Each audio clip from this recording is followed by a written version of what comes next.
महाराष्ट्र विधान परिषद आमदार म्हणून निवड झाल्यानंतर प्रमोद जटार हे प्रथमच सिंधुदुर्गात गुरुवार 7 मे रोजी दाखल झाले। यावेळी सावंतवाडी भाजप कार्यालयाच्या वतीनं त्यांचं जंगी स्वागत करण्यात आलं। यावेळी भाजप पदाधिकारी व कार्यकर्त्यांशी त्यांनी संवाद साधला। आमदार झालो हे सगळं श्रेय कार्यकर्त्यांचं आहे। गेल्या 100 वर्षापासून भारतीय जनता पक्षाचा विचार हे माझे कार्यकर्ते आपल्या त्यागातून आजपर्यंत घेऊन आले आणि आज जे यश या देशामध्ये भारतीय जनता पक्षाला मिळालेलं आहे, शून्यातून विश्व निर्माण करण्याचं काम आमच्या या भारतीय जनता पक्षाच्या जनसंघाच्या राष्ट्रीय स्वयंसेवक संघाच्या कार्यकर्त्यांनी 100 वर्ष करत आणलेत। सिंधुदुर्गातल्या या सगळ्या जुन्या नवीन सगळ्या कार्यकर्त्यांना ही माझी आमदारकी समर्पित आहे। हे त्यांचं आहे, माझं काही नाही।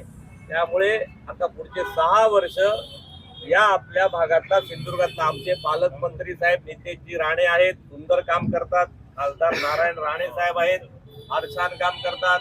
आमचे प्रदेश अध्यक्ष रवींद्र चव्हाण जी आहेत, महाराष्ट्र फार सुंदर भारतीय जनता पक्षाचं काम करतात।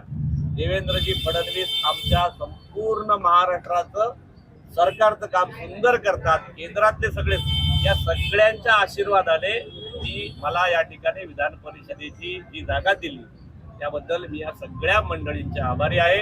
प्रभाकर सावंत साहेबांचा आभारी आहे, जिल्ह्याच्या सगळ्या कार्यकर्त्यांचा मी आभारी आहे, कारण त्यांनी सुद्धा माझं नाव त्या ठिकाणी निर्देशित केलं। या सगळ्यांच्या प्रेमामुळे मला ही विधान परिषदेची जागा मिळालेली आहे। पण पुढचे 6 वर्ष 100% आणि पूर्ण वेळ हे भारतीय जनता पक्ष आणि जनता आणि सरकार यामधला दुवा म्हणून मी काम करणार आहे। जो काही बॅकलॉग शिल्लक असेल या कोकणातल्या, प्रामुख्याने सिंधुदुर्गातल्या, सावंतवाडीतल्या, जो काही छोटा मोठा बॅकलॉग राहिला असेल, जो काही समन्वय आवश्यक असेल, केंद्र सरकार, राज्य सरकार आणि आपल्या जिल्ह्यातली गावातली जनता यांच्या समन्वयाचं काम प्रमोद जठारांना दिलेलं आहे महाराष्ट्र प्रदेशने। त्यामुळे ते काम मी करण्याचा प्रयत्न करीन। शेवटच्या माणसापर्यंत जे भारतीय जनता पक्षाचं ब्रीद आहे, शेवटचा माणूस सुखी समाधानी होत नाही तोपर्यंत आपलं कार्य समाप्त होत नाही। या निर्देशाने, या ध्येयाने आपण सगळी मंडळी काम करतोय। मी पुन्हा एकदा आपल्या सगळ्या कार्यकर्त्यांचा आभार मानतो। या ठिकाणी आपल्या या सगळ्या कार्यालयात आलात, माझं स्वागत केलं। बाळानो, हे माझं स्वागत नाही, हे आपल्या सगळ्या कार्यकर्त्यांच्या श्रमाचं फळ आहे। निमित्त मात्र मी त्या ठिकाणी झालोय। हजारो कार्यकर्ते या पदासाठी लायक आहेत, तरी सुद्धा कुणाला तरी एकाला ते द्यावं लागतं, म्हणून बाळानं ते मला दिलेलं आहे। परंतु हे पुन्हा एकदा या कोकणातल्या या जनतेसाठी आपण त्याचा चांगला उपयोग करू।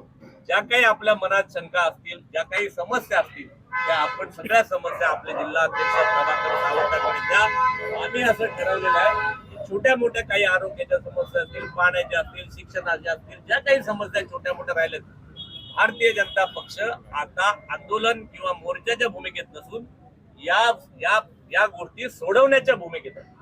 आम्ही, आमचं सरकार आपल्या जनतेला सोल्युशन देणारं सरकार आहे।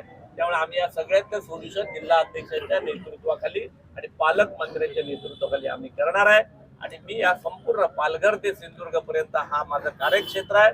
या सगळ्या कोकणामध्ये एक समन्वयक म्हणून, संघटक म्हणून त्या ठिकाणी मी काम करणार। आपण या सगळे आलात, माझ्या जिल्हा अध्यक्ष आले, माझे जिल्हा परिषदेचे अध्यक्ष आले, आमच्या सगळ्या ताई माई आकडा सगळ्या आल्या, नगराध्यक्ष ताई आल्या, पत्रकार मंडळी आले, हे सगळ्यांचे, आमच्या पालकमंत्र्यांचे, खासदार साहेबांचे, रवींद्र चव्हाण साहेबांचे, फडणवीस साहेबांचे, अमित शहांचे, मोदी साहेबांचे, याने ज्याने माझं नाव त्या ठिकाणी निर्देशित केलं आणि आपल्या समोर आज सरकारच्या लायक मला आणून ठेवलं, त्याबद्दल मी सगळ्यांचे पुन्हा एकदा आभार।